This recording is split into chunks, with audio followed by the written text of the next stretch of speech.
સાબરકાંઠા જિલ્લાના હિંમતનગરના નવા circuit house ખાતે સાબરકાંઠા અરવલ્લી જિલ્લાના પ્રજાવાત્સલ્ય સાંસદ શ્રીમતી શોભનાબેન મહેન્દ્રસિંહ બારૈયાજીએ બરોડા, અજમેર અને અમદાવાદ ડિવિઝનના રેલવેના પદાધિકારીઓ સાથે સાબરકાંઠા અરવલ્લી જિલ્લાના રેલવેના પ્રશ્નોને લઈને મહત્વપૂર્ણ બેઠક યોજાઈ હતી. સાબરકાંઠા જિલ્લામાંથી પસાર થતી રેલવેના થોડા સમય અગાઉ બ્રોડગેજ લાઇનમાં રૂપાંતર કરવામાં આવ્યું હતું. સાથે જ અનેક જગ્યાએ નવા ઓવરબ્રિજ અને અંડરબ્રિજનું નિર્માણ કરવામાં આવ્યું હતું.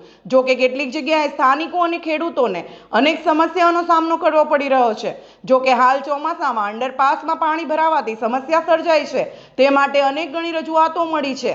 ત્યારે આજે સાબરકાંઠા અરવલ્લી જિલ્લાના સાંસદ શ્રી શોભનાબેન મહેન્દ્રસિંહ બારૈયા અને રેલવે વિભાગના અધિકારીઓ વચ્ચે બેઠક યોજાઈ હતી અને આ બેઠકમાં સાબરકાંઠા અને અરવલ્લી જિલ્લાના સ્થાનિકોને જે રજૂઆત મળી હતી એ અનુસંધાને ચર્ચા કરવામાં આવી હતી અને સમસ્યાનું તત્કાલ નિરાકરણ કરવામાં આવે સાંસદે સૂચન કર્યું હતું.